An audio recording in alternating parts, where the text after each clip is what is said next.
ابو جان سب سے پہلے کس کو چھینک آئی تھی؟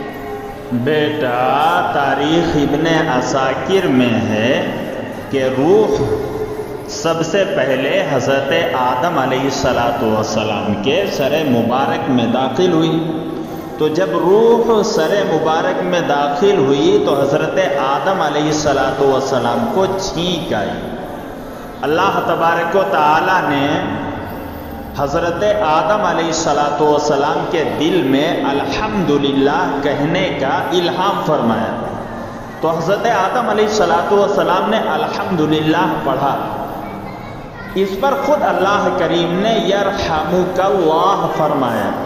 جب روح قمر شریف تک پہنچی تو حضرت آدم علیہ السلام نے اٹھنا چاہا مگر نیچے تشریف لے آئے کیونکہ نیچے کے حصے تک ابھی روح نہیں پہنچی تھی. جب تمام جسم میں روح پہنچ گئی تو اللہ پاک نے حضرت آدم سے ارشاد فرمایا اے آدم میں کون ہوں؟